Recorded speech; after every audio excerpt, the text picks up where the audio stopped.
Welcome to United Shades of Gray, Conversations of Race in America on WSGW. Now, here is your host, Kareem Bowen. Good evening, ladies and gentlemen. Welcome to another edition of United Shades of Gray, Conversations of Race in America. I'm in the studio with my main men. What's going on, fellas? We got John B in the place to be on ones and twos. He's the producer. Hello, hello.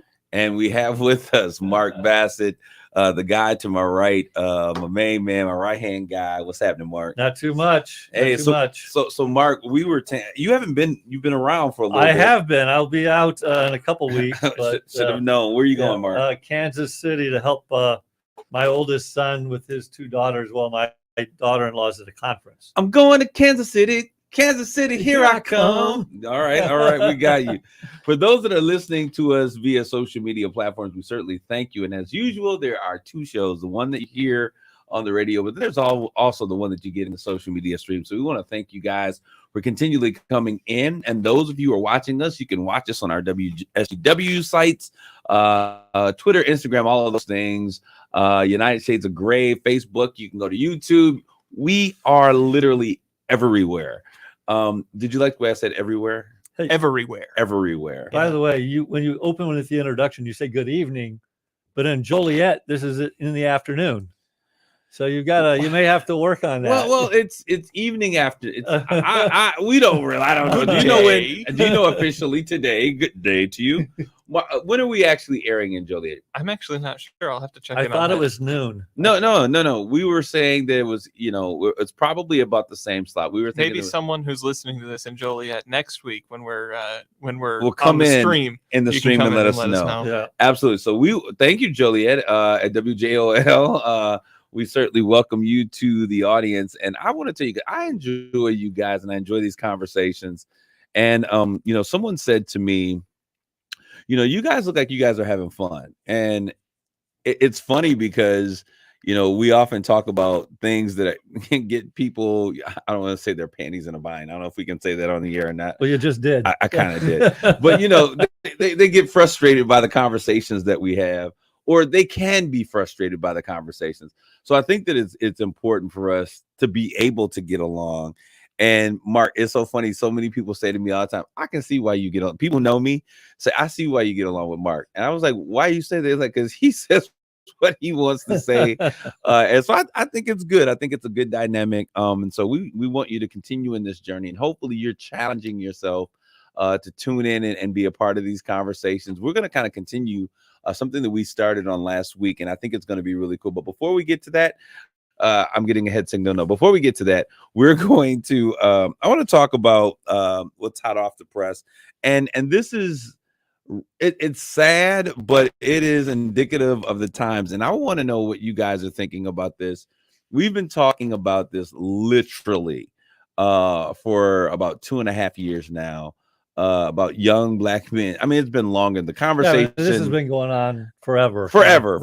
I mean, and so now, George brings things to the forefront because I think we were all kind of like stuck in a pandemic situation and it was a captive audience.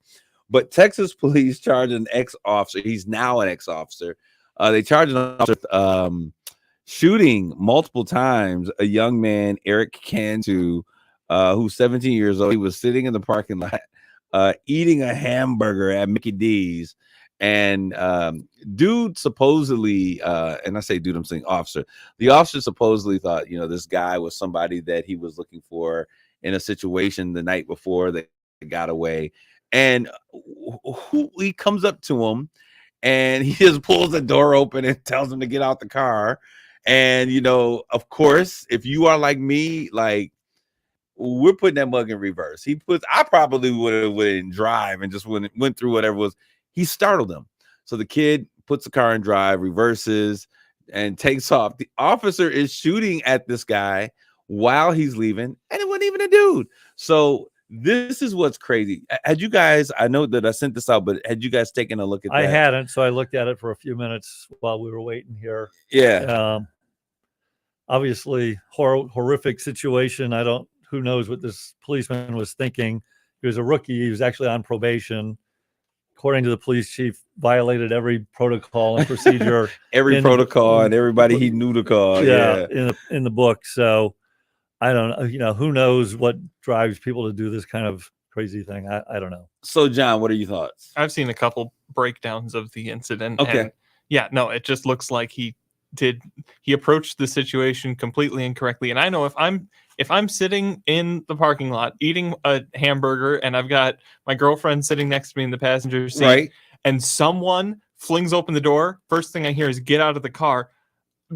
This is a robbery. It's a stick up, right? Yeah. Even about to get jacked. By the time I recognize it's a police officer, I'm already in that defensive fight or flight mode. Man, this is. He was called to the McDonald's for something totally different. So he just saw this. Yeah, kid, he's dealing with something else. Absolutely. Yeah. Saw this kid who he thought, I guess, was from the previous night. I guess I don't know. Go ahead. As horrible of a situation as it is, it's being handled properly. This is why there's that probationary year, so that they can be basically dropped from the force for any reason, for any infraction. This is a big one. No.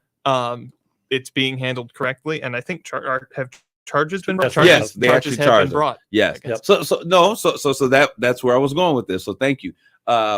Finally, we're seeing some systems and how we can make small changes that can bring about a good outcome when things like this happen. And I think that this is really good. It's crazy. There is still an issue of who decided that he was a good candidate to become an officer.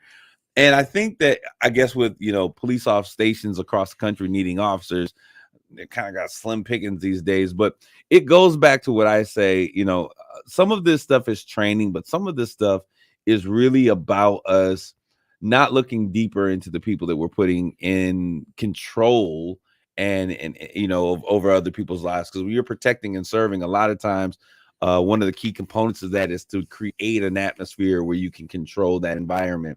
And so, I'm glad, hey, Texas, you got it right with this one. But there is still so much improvement. And I hope the young man is doing much better. Mr. Cantu, I didn't even have to know. I was like, oh, here we go. When I saw the article, I was like, this is already happening. But anyways, so we're hoping that we can see more changes to things of this nature. There is a great need. Now, I want to talk about something. This is what I was going to ask you guys before, and I said, wait till we got on the air. Have you guys seen the movie Dahmer? The new one? The new one. No. Have you seen it? I've seen documentaries or shows about Jeffrey Dahmer before. I have not seen this Netflix. Okay, one. I've seen the older stuff and was super duper intrigued. Could not wait to see this movie. What is it about serial killers that intrigues us? Yeah, I'm intrigued by them. So, but no, I mean, I think it's the fact that what kind of a person does these types of things. But when you think about someone not only killing people but eating them, I mean, come on. Even the most non gory person would find some level of intrigue. And I think that's one of the reasons why he kind of was so, we had never seen anything like this. 17 bodies or supposed murders that he had killed of individuals, most of them Black gay men. That's a whole nother story there. Almost all of them were gay. Yeah. I don't know that all of them were, but I'm pretty sure vast majority were gay. That was his MO. Yeah. Well, they did. No, not all. I think the very first one or two were not. They were not. Yep. But I think he found it much easier to pick up gay men probably than just some random hitchhiker. It's crazy, but I tried to watch this movie. I did on Netflix. And have you even tried, John? No. As intrigued as people are in serial killers and all that, I'm not for some reason. Not at all? No.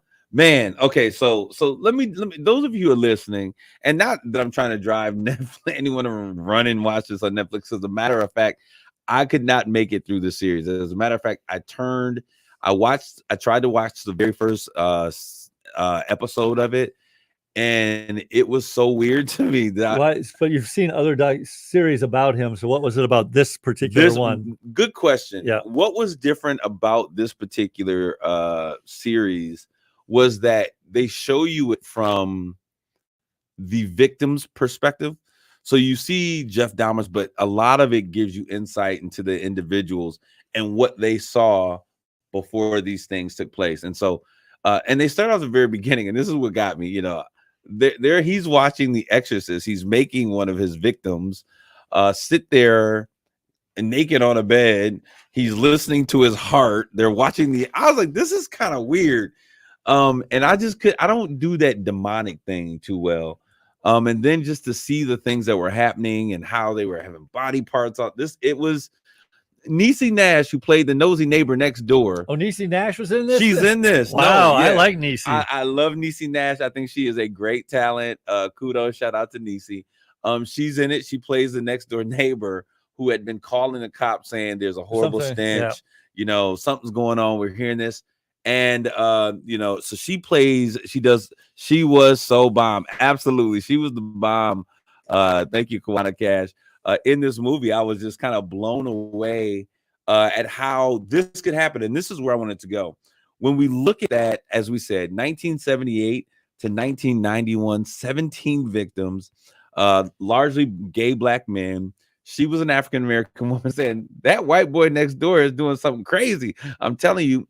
And the police continually ignored the situation. Well, they had an incident, again, I'm recalling from a previous thing I watched on him, where one of his victims escaped, went to the police, confronted him. And they took him back. They took him back because they believed it was just a lover's quarrel, squawk. Well, because that's what he tried to play. Exactly. So that's where that episode that you're talking about, Mark, is how they start the series out. Right. So they start with how he got caught in the very beginning, and then they kind of take you through each of it sounds crazy. I hate even saying it, but they take you through each of the kills individually. And there was, I guess, a deaf guy that he found that he murdered. And it was first of all, the movie was crazy. It was sick. But what it did is I began to look at how, and you look at the time frame, 78 to 91, how many complaints there were by parents, how many times he had been in trouble in the law. There were issues with him having a case against him for messing with a 15-year-old boy, and the 15-year-old boy said he tried to kill me, and he was Vietnamese or something of that nature. And the courts continually gave him a second chance. We think that you're rehabilitatable.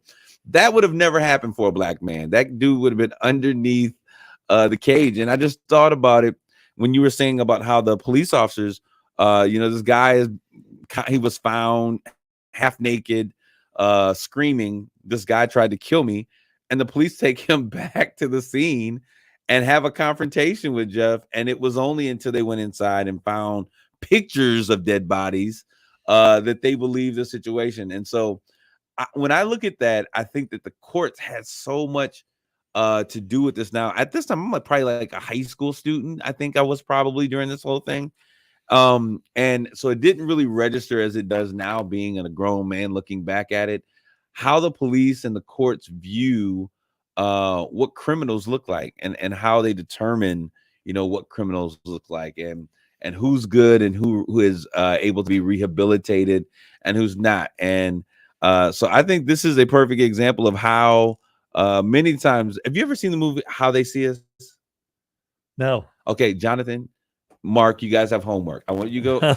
I want you guys. You might be able to catch it on YouTube or even rent it. Or those of you listening, there's a movie called How They See Us, and I want you guys to take a look at it. We'll talk about that conversation because it's so powerful, and it gives a perspective. Is this a newer movie? It is. It's relatively, a couple of years. Okay. But it was a very profound look at how situations occur in black communities, and it takes place in New this York. is the Central Park thing. Yeah. Okay. So it's interesting to take a look at. But I wanted us to make sure I wanted to have those conversations, but I want you guys to take a look at How They See Us.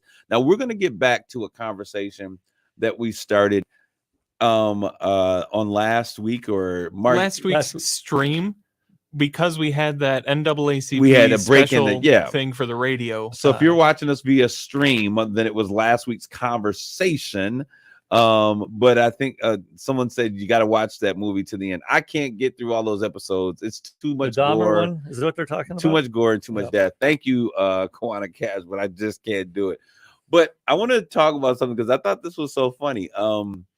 I tuned into WSGW, which is a very conservative station, right? This morning, and right before the man Art Lewis comes on, they're playing what were they playing? Eminem, some song of Eminem has gone, and it made 1 billion streams. Wow. Okay, which is crazy. And other artists have done this, but no other artist. He's the first artist to be able to get 1 billion streams on a song in 3 different decades. Oh, so what were the 3? The Real Slim Shady was one of them. I would imagine Lose Yourself was one of those. Oh yeah, gotta be. Then this last song was The Dragon. Something about the dragon. Do you know? No idea. What, you ain't rocking with Eminem? I was tripping that I was I'm coming, not a huge Eminem like fan. WSGW was rocking out to Eminem. They said it took a while to get a clean version. But anyways, that type of I thought that was absolutely amazing. Is that the Donald Trump one? He has a rap about Donald Trump, I thought. Does he? Yeah, he does. Yeah. Well, I don't think. I'm not an Eminem fan. I'm not either. But really. I thought about the fact, first of all, that rap music has been all around so long. Most of us thought that it would have been here and gone. But secondly, the fact that you can have, that's a lot of talent.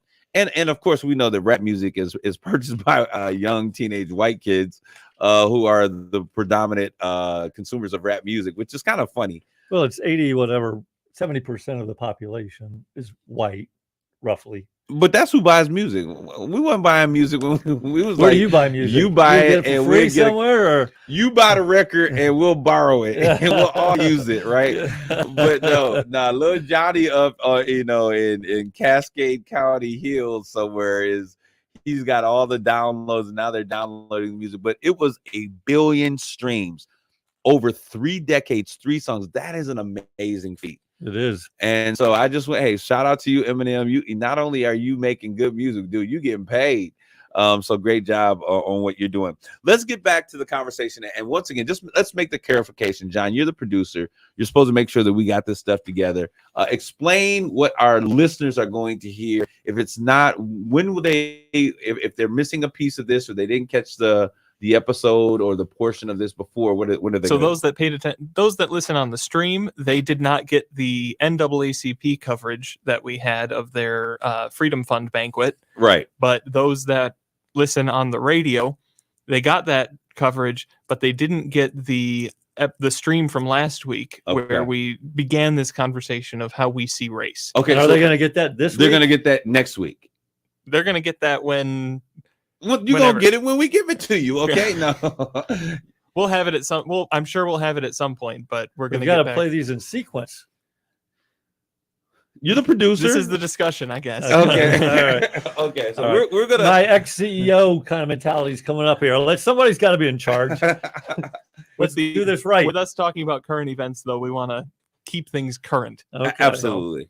I'm sure that the two conversations will be pretty distinguishable as... Can I tell you something that unique. I recognize? Like, I always thought I was pretty good with geography, right? And I feel crazy saying this, but for some reason, this particular map stood out to me. I just realized that there are islands in the Atlantic that have the Atlantic Ocean on one side of them and the Caribbean Ocean on the other side. You just now realize that? Okay. This conversation. No, Mark, it sounds crazy. It does. There was just, I was looking at this. I'm like, oh, so when I was You mean like Puerto Rico? When I was on Peter Island, there was the Atlantic Ocean on one side and the Caribbean. I mean, it was just a moment. Maybe I woke up from a blind moment. Have you seen the videos of where they actually meet in the water? The water, and they're very different. Yes, and there's like a line almost. I have seen that. That's crazy. But it was just something that happened, and I laughed at myself. I'm like, how dumb are you? Like you. And now I get to share that with the world out there. I want to share that with you. But we started these conversations, and whenever you're going to hear the conversation, you'll hear the first part sometime, and you're going to hear this part. But we were talking about, when we became, aware of race and how race happens. And since this is Conversations on Race in America, I thought this was really good information for us to talk about. Now I want to ask on there, I gave you the question number 1. It says, What characteristics do we attribute to race? Okay. And I want to read this so you guys hear this and so you can understand the full conversation. Since the start of this country, we have fallen prey to the insidious scheme based on faulty logic, attributing characteristics and behaviors to race that have no rational correlation. We do it so frequently and so automatically that it goes unrecognized. For example, if a Latino contractor does not complete his work satisfactorily, we are tempted to conclude Latino contractors cannot be trusted. We erroneously attribute personal work ethic to race. Or if we are cut off in traffic by a Black woman, we somehow link her behavior to the fact that she is Black rather than to the isolated driving to the decision. correct assumption that it's a woman. Oh, not one is a woman. No, but think about that. One, that it's a woman, and that's very true. She couldn't drive. They need to keep these women off the road. But then also, there's also the narrative of the angry Black woman. So when we look at this, what do we attribute it? We do. I think that that's something that is understood. How do we change how we attribute these characteristics to race? And are there some that are more pervasive than others? When we think of certain characteristics, you're in essence talking about stereotypes. I mean, whatever you want to call it. Yeah. How much of it, and this is the thing that everybody says, isn't it? How much of that is linked to the culture that is attached to that race? Like white men can't jump. Right. White man can't jump, and we know that's, I think what that says though is not that white man can't jump, because there's definitely some white brothers out there that can dunk, but I think it goes to the attribute when you think about things like basketball, which is a sport that is centered around slam dunks and jump shots. And white boys always got killer jump shots, right? And the Black guys are doing the more athletic things, jumping above the rim. But that is a stereotype. Yeah, and so I guess I've always had this fundamental question, kind of touchy subject maybe, but leave it to Mark for touchy subject. Here we go, Is there y'all. some truth? Buckle How up. do stereotypes evolve? How do they become a stereotype? And is there a certain truth to stereotypes in the sense of a decent percentage? There's a high enough percentage of people that display that characteristic. I'm gonna tell you what they talk about. stereotype. I feel it in the room, and this is what John, you were kind of asking the same question, and I feel it in the room. Like for instance, the stereotype. And Mark, we had this conversation. We had it in a private situation with another friend, and we were talking about timeliness, and it was funny because we were sitting in this meeting, which was a professional setting, and the individual was struggling to ask the question, well, how is this going? Is it going to start on time or not? Is it going to start on time or not? And how long do you think it? And it was just funny so I just put it out there like, you talking about what? Is this going to be on CP time? Which I often do. I just kind of state the obvious. But it was hilarious because they were struggling with because we went to this event, but that's how things are created. Yeah. You go, you have an experience, and if your experiences have been limited, then you attribute maybe that this is how, and then there's a stereotype. I tend to be a little bit on Jamaican time, which is a little different than CP Is that even time. slower? Yeah, Jamaican time is even like, further behind. Hey, Jamaica, Miari, everything is good. Well, that's like island time. I grew up in Hawaii. Absolutely. I mean, and nothing started on. It was just like, hey, life's too short to get wound up about being exactly on time. And not to, because I have some folks who are very, very, very timely that are my Black people. But Mark, if you were to make an assumption based upon our interaction, there was a particular, you were keynoting at this event that was happening with Michigan Banner. I was an honoree, and Marcus texted me like, dude, are you coming to your own event? I mean, we've already started, dude. So we do have these moments and these times when, there is, I think, probably some hint or some element of truth to some of the stereotypes we come up with. But we have to understand that no race is a monolith. But I think this is going to be a great conversation. I want to come back to this because I want to see if there are other things that we may be impacted by in terms of how we view one another. Stay tuned. We'll be back with more United Shades of Gray.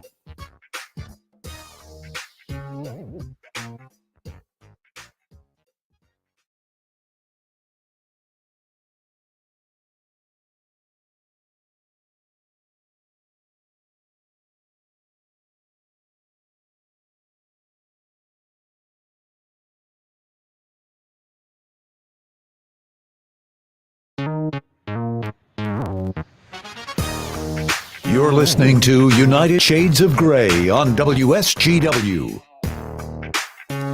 This is Kareem. We're back with more United Shades of Grey conversations of race in America. And we have just been talking about characteristics that we attribute to individuals' races. And so we were talking about the concept of CP time, which is something that has become a thing that people talk about, colored people time. And then we got, JP time, Jamaican people time, and so every culture has a group of people. It's not that just black people are slow, because there's a lot of very timely black folks, but there are slow folks in each of our. And I think you were saying what, Hawaiian time, or island time, they used to call island time. Island time. I like island time. Island time says, "Hey, we'll get there.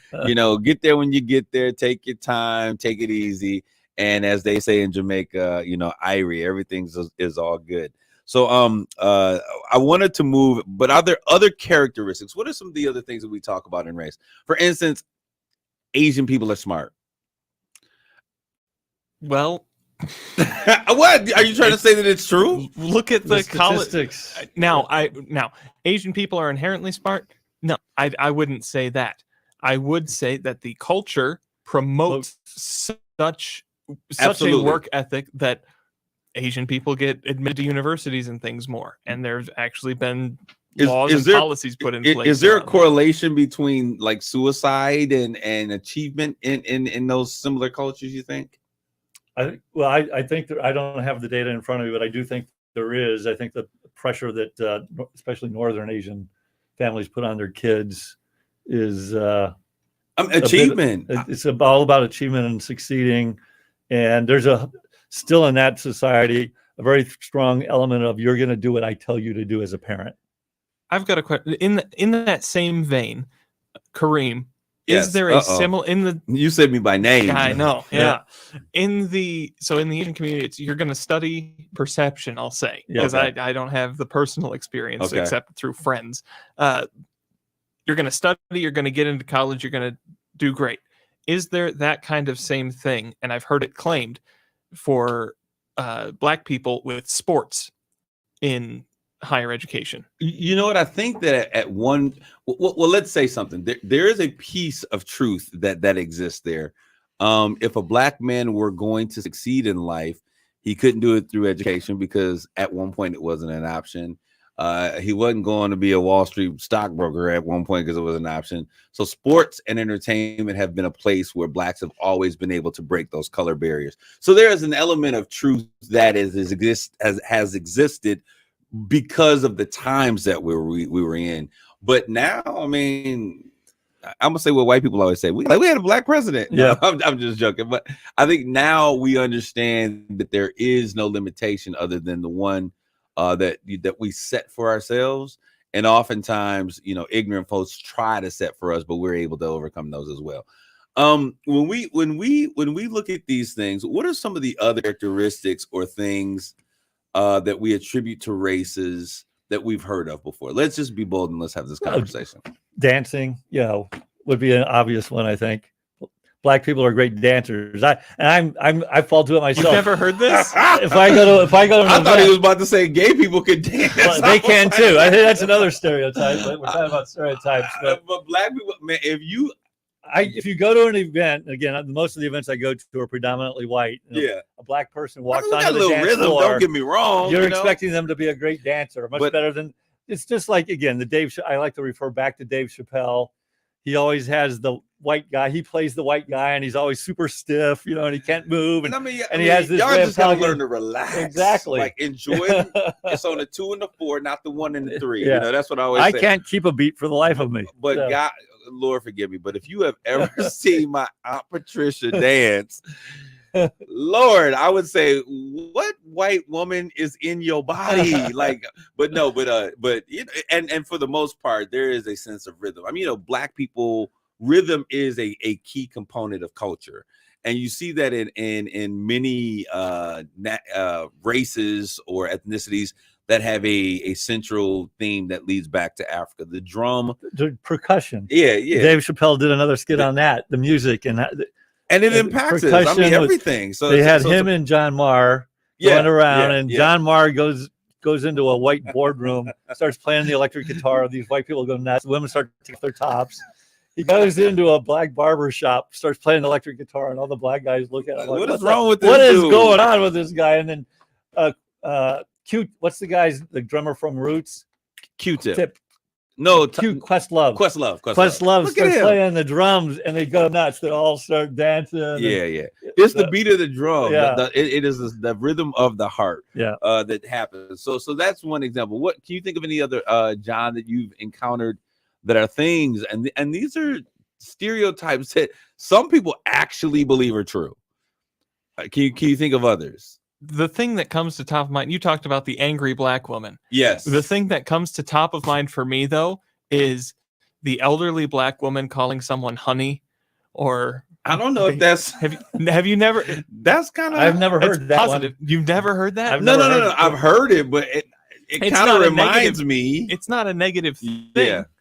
But the internet's perception, I'll say, is come on, baby, call her honey, come on, dear. I mean, that is kind of a thing. I mean, now you do have some grannies out there, you know, the Medeas out there that will cuss you out, but I think that is kind of, I would look at that instead of being more of a stereotype of being someone who has looked at black culture and just kind of seen something that is a consistency. Okay. Because for the most part, those are kind of like real things in the community.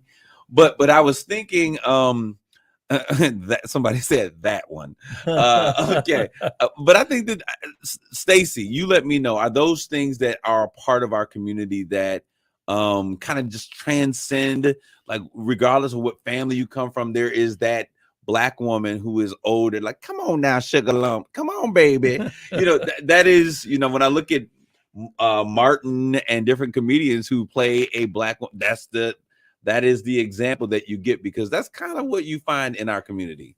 So it's kind of interesting to take into account. But one thing that I was gonna, what was I gonna say? I was gonna say, the angry black woman. It was kind of definitely one. Absolutely. Yeah. Not only that, but you know, when black people, when we have conversations, and I know I'm a very passionate person and I speak with my hands, and people are like, you don't have to get angry. Oh, he was so angry. I'm like, I'm not angry. Like, I am not, you are not gonna make me the angry black man. I am a passionate black man. I speak with my, you know, we're excited. Like, we tend to speak a little bit more. It's like your sermons. You go to a black church versus a white church. Very different. Very different. Yeah. Very different. They're very different experiences. We like to feel what we're talking about, and we're very expressive as people. Stacey Crosby says, that was more of a term of endearment. You get honey and sweetie a lot from white men also in the South. You absolutely there you go. Thank you, Stacey. You're absolutely correct. See, we always need a woman to correct us. You go to the South. Hi, dear. Well, I mean, honey is like, I lived in West Virginia for 9 years, and I went back recently, and I totally forgot honey. You know, if they constantly call you honey, it doesn't matter. So, all right. So I want to move to this next question, because I think this is probably going to take all we can talk about. I think this is a good one. Do we desire people of color to act white? Oh, that's a great question. Is there an expectation? Let's change that. Is there an expectation of people of color to act white, to be accepted? What is acting white? Like, yeah, I'm just. I'm sure it's in this. I'll go back to the reference of, like, you talked about before, how again, and we're talking absolutes, and there's no absolute about any. No, race. absolutely, There's a spectrum, but the perception of, you know, the angry black man or the angry black woman, the common white person might view that as, you know, why are you angry? Why are you yelling? Right. And so the desire would be that doesn't happen, because it makes it feel like this is a confrontation versus a discussion. And so in that case, yeah, I think it's going to be hard. It takes time to overcome that barrier of, like, wow, they're yelling, they're angry, they're bitter about something, versus, hey, I'm just expressing myself and let's have a discussion. Okay. Do you think a stereotype that might be accurate, given what you just said, do you think a stereotype of white people is that we have this kind of facade that we put up of being cordial and nice to each other, and that other races might not, or other cultures, I'll say, might not really care about all that much? Is that acting white? Is having that, even if you really just want to hit the person across from you, you got to keep that civility and the no, that's not what I'm talking about. No. Okay. That's I when I say acting white, I'm talking about Black people going into predominantly white spaces or Hispanic folk, and in those spaces there's an expectation of how they should show up when they come to those spaces. What is that expectation? Well, I think, Well, take a business expectation of like how you might dress. That's a good one. Walking into a Mark is a violation. Mark is a white violation in the white man's world. I'm gonna tell y'all that right now. Bruh man comes in wearing Taeyon Collection, which is a Black designer, and he is dressed to the nines. And every time you come around, Mark, people are like, Who is that? He is. Who is that white guy? I mean, because you're not. One of those expectations is that when you what is professional? Yeah. A navy suit, a black suit, a gray suit, white shirt, blue shirt, red tie, blue tie. Just and Mark comes in with polka dots. He may come in with pinstripes. And I love it, Mark. I love the fact that you're able to express your creativity, but even something more basic than that. And the fact that I'll say yes is the fact that California had to actually come up with a law called the Crown Rule. And it was basically that you could not be discriminated against because of the way you wore your hair. Now there were, when we look at it, braids, I know a lot of my friends like, oh my gosh, I don't like braids. They look nappy. One of my white friends told me that. And I said, do you like them because you can't wear them, or you like them because they don't look nappy, or is this not something that you're used to? And I'll tell you that even as a Black man, I had to challenge myself and to unprogram what I would consider a whitewashing of historical facts and presentations to be able to be acceptable with people being able to wear, their hair in a lock or braid, or even just, an afro, because it was not acceptable business attire. I think in a lot of ways, it's just people are uncomfortable with things that are different, and so like I would wear definitely not standard clothes to a very conservative company. Mm-hmm. And I was yelled at. I was told it was going to hurt my career. And it, clearly it wasn't because I was white. It was because I wanted to wear pink socks, or I'm not going to wear the corporate uniform, as I used to call it. And again, I keep coming back to, the reality is the majority of this country is white. Mm-hmm. And so then any other race is the minority.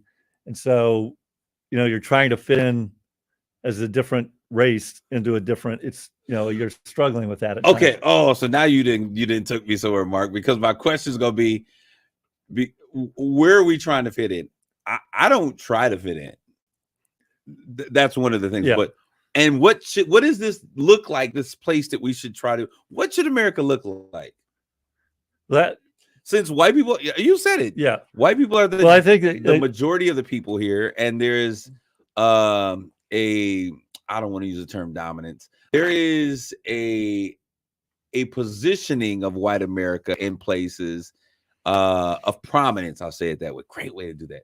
There's a positioning of white people in places of prominence, and I often feel, this is my personal opinion, that white people want to control those spaces and never want them to change. So if I'm going to operate in those positions of prominence, then that means I've got to be a little bit more articulate than I might often be in other places.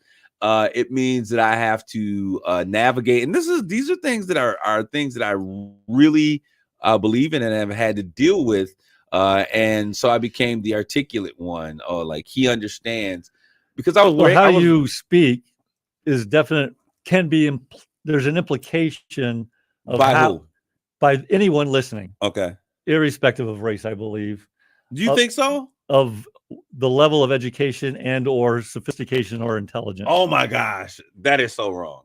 That is so not true. If you can't string together a sentence, that's not. But this is the thing I'm going to tell you. I have a friend. He's actually been on the show. You met Mark Dotson. Okay. Mark Dotson knows how to code switch.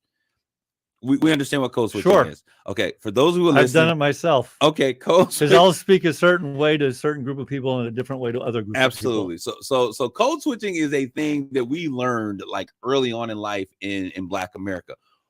I just said his whole name, Mark Johnson. My friend Mark, ignore the last name.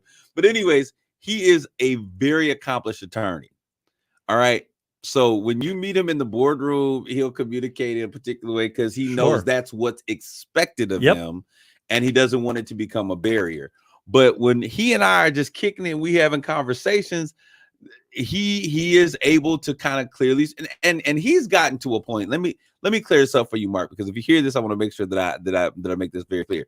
He has gotten to a level of achievement in his space of law and in the profession that he's in that he no longer has. He doesn't need to do it. He doesn't need to do it anymore.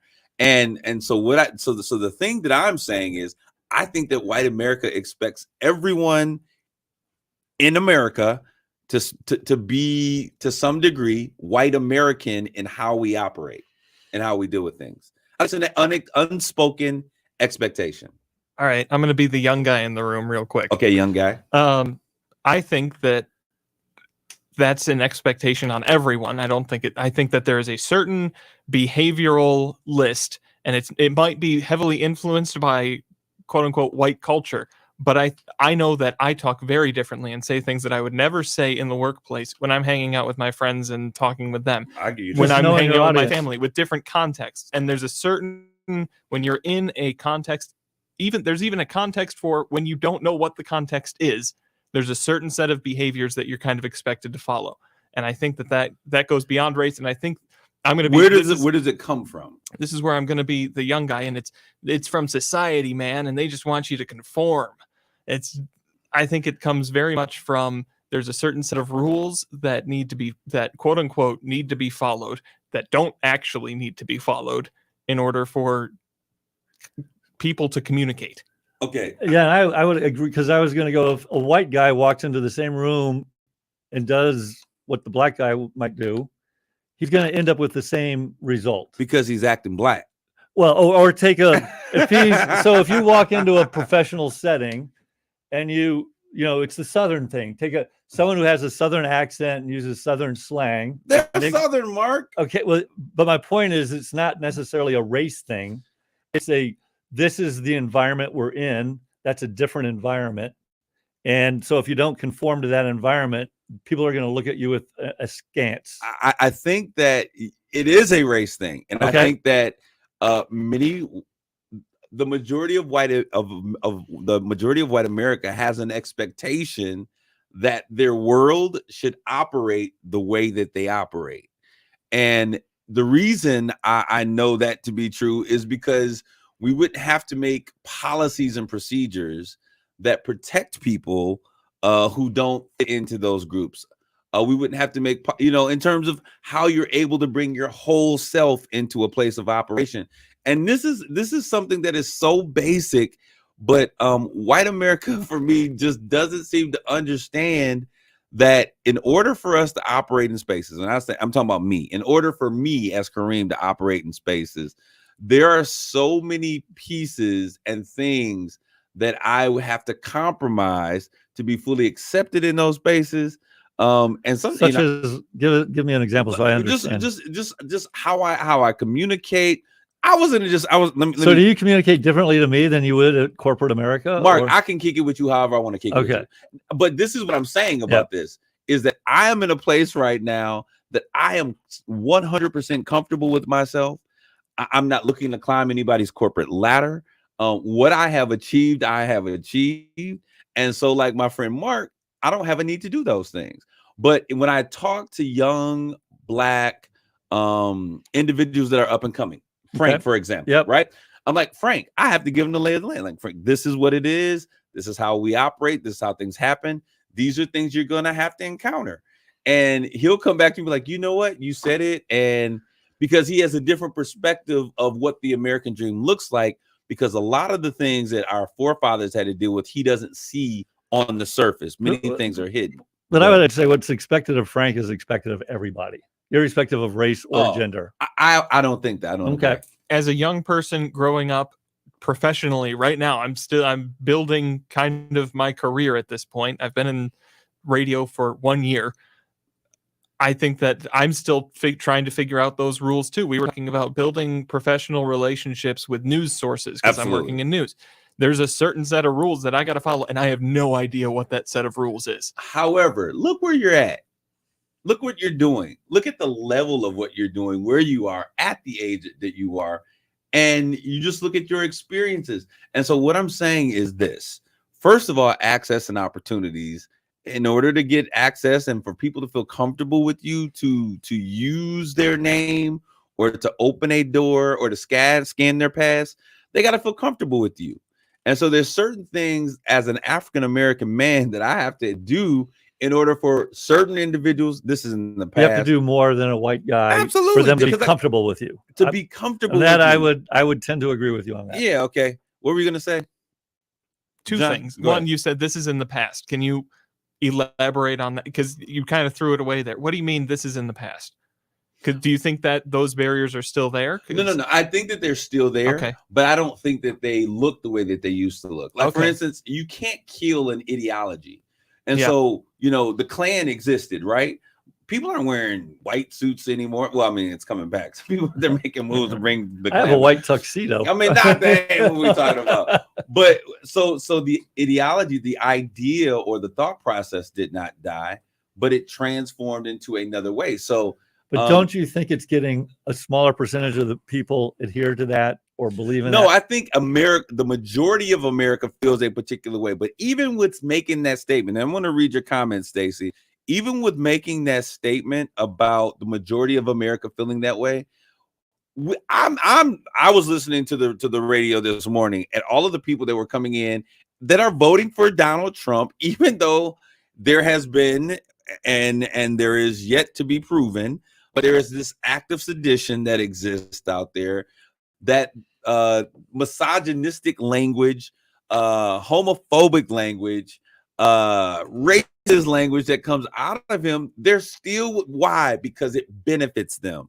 And I think that when people receive a benefit, they'll overlook what may hurt or harm other people to keep that benefit. Stacey, real quick, even if you feel it is the same for everyone, the reception is still different and the expectations are different. I have been in a room where a white counterpart can come in and act in a certain way that is not what is expected, and he or she will be pulled aside and educated. Whereas if a black male, female, they would be criticized and may not be invited back to the table. Thank you for that comment, Stacey. What are you thinking, John? Because I see your head. He's in deep thought over there. He is in deep thought. I can see it. I'm still thinking. Don't put me on the spot here. He's trying to formulate a thought. But I'll tell you what I think is great. I love the fact that we're able to have these kinds of conversations. And I'm going to tell you, as you're in deep thought, I'm saying I have to come on and kind of pull myself out of it. But this is making me think about a number of things. And I want us all to be challenged to the point that we are not afraid to have these conversations. And I'll tell you one thing, and I promise these guys, if we're going to have conversations, we got to have safe spaces where we can have those conversations. Mark, that's how you build a bridge. That's how you bring people together, to be able to have conversations like this in a safe environment where we're not judging each other. Because I know you're a good guy, and I think you know I'm a good guy. Absolutely. And we both know Jonathan's a good guy. The story fooled. Jury is still out on Jonathan. But I want to thank you guys for continually tuning in for these conversations. I hope that you guys are being challenged. Thank you, Stacey. One of our listeners says, I look forward to these conversations. I hope that you guys are being challenged in these areas, because I sincerely believe that we can change anything that we can talk about, and change begins with a conversation. So I want to thank you guys for continually tuning in and listening to United Shades of Gray, conversations of race in America. We are here for you. Let's create the space. Let's challenge ourselves to move beyond our comfort zones and do something courageous. Thank you guys for tuning in this week. And as always, take care of yourselves. Grace and peace.